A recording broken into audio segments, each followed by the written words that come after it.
Hey, what's going on, guys? This is Broku, and welcome back to another Dragon Ball video. And here's another what if video. This is what if Beerus woke up after GT, the fanfiction part 9. So I am glad that I got another part for you guys way quicker than the last one. So for this one, let's shoot for 1,500 likes for this video.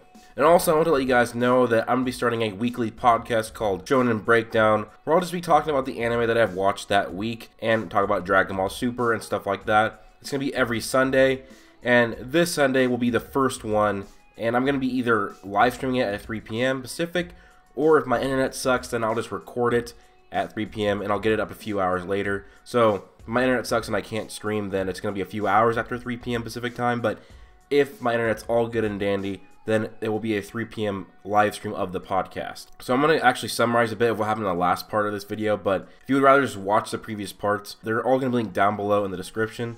So what happened in the last part is Luke and Maya finished their training with Master Roshi, and then we actually got to see Dispo. He fought off the Cell Juniors, and since Jiren and Toppo were dead, we found out that Dispo was the leader of the Pride Troopers. And before he was finished off and killed by some of the full grounds, Universe 6 Saiyans arrived. They were led by Kappa, and they saved Dispo, and they actually formed an alliance between the two warriors, the Pride Troopers and the Universe 6 Saiyans, the Sadala Defense Force. But they were looking for a third member of the alliance, and that led them to Tien's hidden dojo in the mountains on Earth. This is where we pick up on the new story. We see a Universe 6 Saiyan scout looking over the mountains and seeing the dojo. He sees the thousands of bald men training. They have so much men. Kappa, we must get them on our side.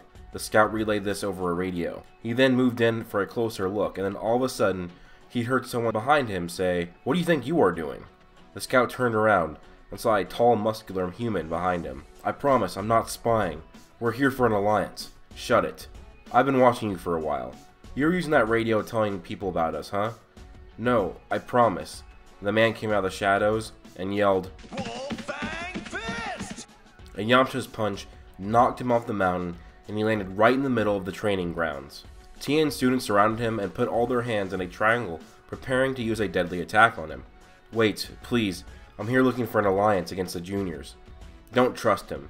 He's been spying on us for days. If he really wanted our help, he would have asked nicely." The students were about to use the tri-beam cannon until Tien stepped in. "Stop. We must not kill him. Yet. You come here in need of an alliance? Who are you, and who do you represent?" "My name is Lettuce. I'm a Saiyan formerly of Universe 6. We've been fighting the juniors for many years, and we came across very important information. Cell is regenerating. Soon he'll be fully healed, and he'll be stronger than before. We just joined forces with the Pride Troopers so that we can take a final stand and stop Cell. If he comes back, we're all done for. We found your dojo here, and you have many capable men. We need your help. The universe, or perhaps even the multiverse, is at stake. And how can we trust you? Well, if we really wanted to kill you, we would. We have more men than you, and overall we are stronger than you, but we do need your help." Tien then looked up and pondered over the information. "Students, teachers, masters, I started this dojo many years ago, even before Cell returned. We have grown strong, many members. Now is the time. Now is the time to stop hiding in the mountains. Since you are my students and not my slaves, only those of you who wish to join the fight may be allowed to fight, and those of you of high enough rank as well. Raise your hand if you wish to join the alliance and fight the juniors." Thousands of hands raised. Every single student, teacher, and master of Tien's dojo raised their hand. Even Yamcha. They all knew full well risking their lives was worth saving the universe. Lettuce smiled. He had hope that his alliance would destroy the juniors. So now we see Luke and Maya. They had just arrived on Snake Way, and they were on their way to train with King Kai. And since these guys were much faster than Goku was when he first met King Kai, they were able to fly over Snake Way and very quickly get to King Kai's planet. And when they got there, King Kai was waiting for them. "I've been expecting you." "Hey, my name is Luke, and her name is..." "Oh, come on. I know your names. You don't need to tell me. I've been watching you for a while now. I've seen what you've been through. Now it is my turn to train you." King Kai would teach them two very important techniques to the siblings, the Kaioken and the Genki Dama, otherwise known as the Spirit Bomb. The two siblings were naturals, and just mere weeks, they had got down both the techniques and started to master them. Luke could use up to Kaioken times 10, and Maya could use Kaioken times 5. "Wow, Luke, you're really getting the hang of it. Can you please give me some tips?" Yes, just don't stop working and you'll get it, sis. Just keep working harder. That night, while Luke had gone to sleep right after dinner, Maya went outside and trained even more. This became a new routine for her, to take half of her sleep time to train extra hard. After a few months, their training was done. Wow, you two have potential. A big battle is coming. You must take part in it. But first, you need to find these ancient wristbands. When you guys put it on, you immediately get tens of times stronger. If you each wear one in the battle, it should be a victory for you guys. Here are the coordinates of that planet, and good luck. Luke and Maya got in their ship and traveled towards this planet. Ancient golden wristbands, huh? Isn't that a little bit cheap? I mean, it's a power we didn't even work for. Oh well, there are more important things than fairness right now, Maya. Anyways, this is the planet here, let's go. Luke and Maya landed on the planet and went to where the wristbands were located, inside of an old temple. This place really gives me the creeps. I wonder how long it's been abandoned. Look at that statue. It has the golden wristbands on it. Luke and Maya walked to the statue. Man, this dude is huge. He looks like a Saiyan too.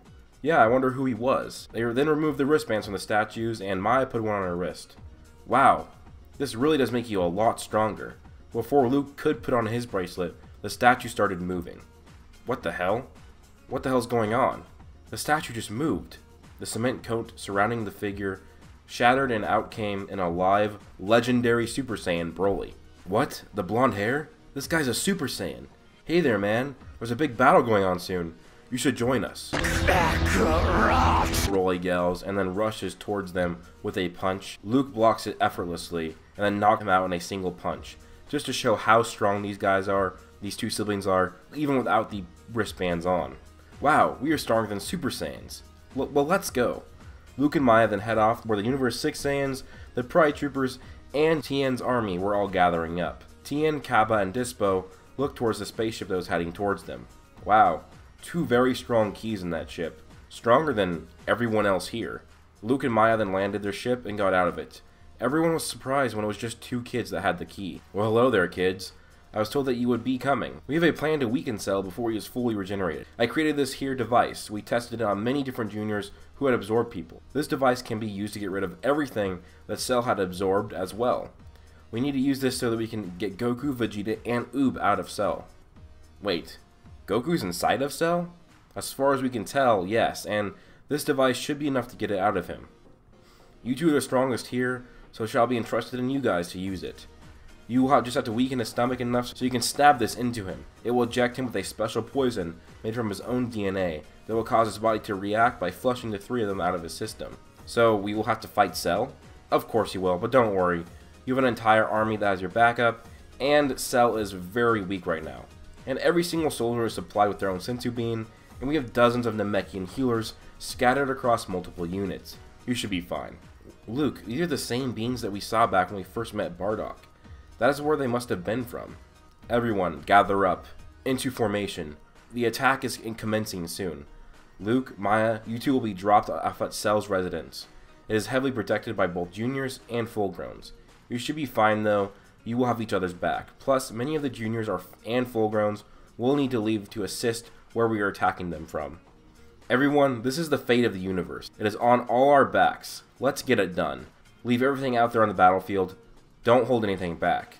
As the warriors go out to start the battle, Luke and Maya are picked up by a ship that is supposed to take them to Cell's lair. They get on and they are dropped off a few miles away from it. They begin their trek through. They easily fight off Cell Juniors, full-growns, and this shows all the things they have learned. They use Kaioken for split seconds, they use the Kamehameha, and all the martial arts moves they learned led them to the easy path to Cell's lair. Well, the two of you are quite strong, but still, you are no match for me. You will be easily killed by me, even though I'm not in my full state. Cell then got up and powered up. His ki was strong, and this is when Luke and Maya both went Kaioken times 20, and they took on the villain. The two of them were putting up a valiant effort, but Cell was just toying with them. Even while not 100% regeneration, and not even in golden form, because he can't use it until he is fully healed, he can still defeat the two children. This is where Luke and Maya look at each other, and both know they have to put on the Batora earring. Just as they are, Cell uses instant transmission and snags the Batoras from them. Ah, these are the same earrings that were used to defeat me years ago. Like I would be dumb enough to let that happen once again. Cell then crushes the earrings in his hands. No! Luke and Maya both screamed. It seemed as if their hope was all lost. Luke looked over at Maya, who looked confident. She then stood up and took a few steps towards Cell. Maya, wait, no. Maya then yelled, Kaioken times 50, and Luke was shocked. Luke himself couldn't go Kaioken times 40 without collapsing, and she was thriving within a times 50. Maya, you are truly stronger than me now. Your training paid off. Here, take my bracelet. You deserve it more than me right now, and you can defeat this bastard with it. He handed the ancient wristband to her, and she put it on her wrist. Her power immediately multiplied again, and she pulled out the device that Bulma had created, and she ran towards Cell. Her punch to Cell's stomach completely messed him up. Blood gushed from his mouth, and with her other hand, she emitted a strong ki blast, which further caused Cell damage, and she finished it off with stabbing the device into Cell's stomach. He started throwing up, he started flying around, and then Goku, Vegeta, and Majub just came out of Cell's body as he threw them up.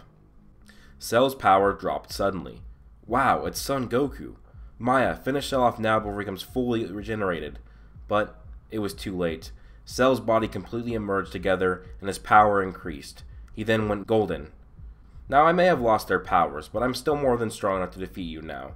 You are dead. Cell then started walking towards them. Cell, we have a score to settle. And behind Cell, out came Old Man Bardock, walking towards him. So anyways guys, that was the end of that part. Hope you guys did enjoy. Let's shoot for 1,500 likes, so please do leave a like if you did. Comment down below, tell me your thoughts. Subscribe if you are new. Turn on notifications. Also join my Discord and follow me on Twitter. Thanks to all my Patreon supporters, Zach Trotaku and Hodag Hunter. Those are my Super Saiyans. Thanks to my Super Saiyan 2s, Darius, Israel Flores, Dutch Gamer Monkey, Connor Trigg, Locke, Gerald Herbert, Anime Paradox, Griffin Jacob, and Mystic Ghoul. And thanks to my Super Saiyan 3s, Scotland Serenity, Daraj Payton, Sin Overlord 17, Badass Thug, and the really awesome dude that only supports Broku on Patreon. Thank you guys so much for all the support on my Patreon. It really does mean a lot, and it really does help me out. Hope you guys all have an amazing day. Peace out.